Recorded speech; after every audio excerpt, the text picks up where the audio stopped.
Welcome to iTeam sports.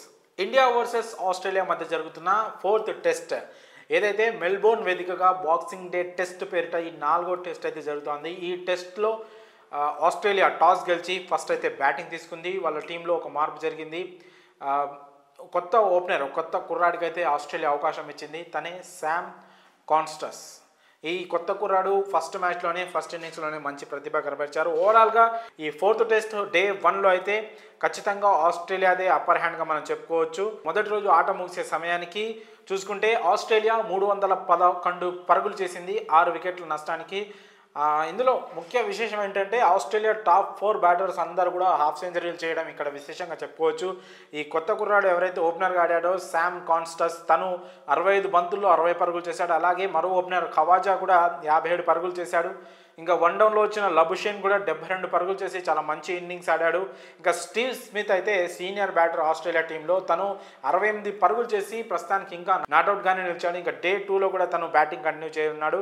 కానీ ఇండియాకి అతిపెద్ద తలకాయ నొప్పి అయిన ట్రావిస్ హెడ్ మాత్రం ఇక్కడ జస్ప్రీత్ బుమ్రా అయితే డక్అవుట్ చేయడం మాత్రం నిజంగా మనకు ఒక గుడ్ న్యూస్ అని చెప్పుకోవాలి.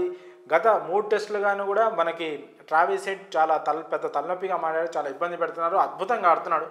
కానీ ఈ మ్యాచ్లో మాత్రం బుమ్రా తనకు అవకాశం ఇవ్వలేదు, అసలు ఒక్క పరుగు చేయడానికి కూడా అవకాశం ఇవ్వలేదు. ఇంకా మిచెల్ మార్ష్ 4 పరుగులు చేసి అవుట్ అయ్యాడు.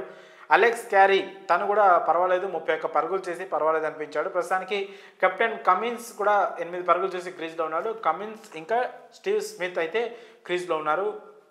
ఇంకా టీమిండియా బౌలర్ల విషయానికి వస్తే జస్ప్రీత్ బుమ్రా ఎప్పట్లాగానే అద్భుతంగా బౌలింగ్ వేశాడు. కాకపోతే ఈ కొత్త కుర్రాడు శామ్ కాన్స్టస్ మాత్రం బుమ్రాని టార్గెట్ చేసి కొట్టినట్లు మాత్రం క్లియర్గా తెలుస్తుంది. ఎందుకంటే బుమ్రా వేసిన ఇన్నింగ్స్ 7 ఓవర్లో 2 4లు 1 6, అలాగే 11 ఓవర్లో 2 4లు 1 6, 2 డబుల్స్, మొత్తం 18 పరుగులు కొట్టాడు.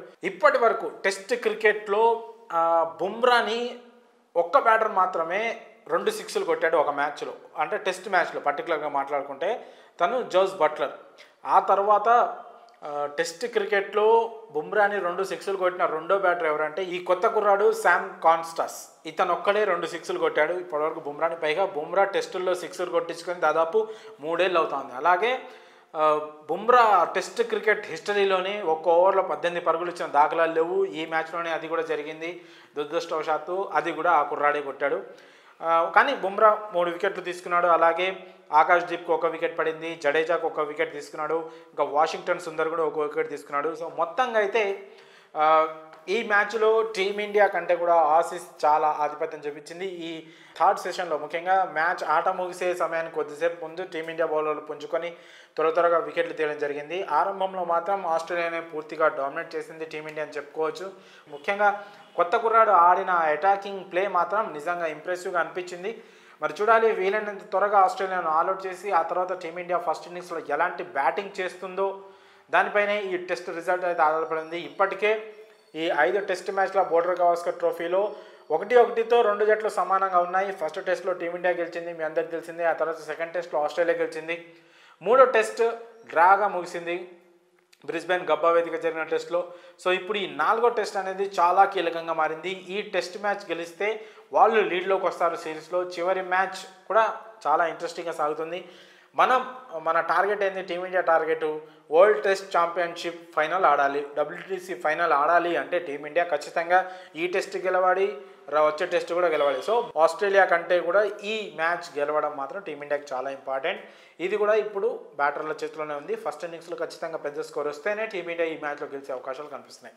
మరి డే 1లో ఆస్ట్రేలియా బ్యాటింగ్పై, టీమిండియా బౌలింగ్పై మీ అభిప్రాయాలను కామెంట్స్ రూపంలో తెలియజేయండి.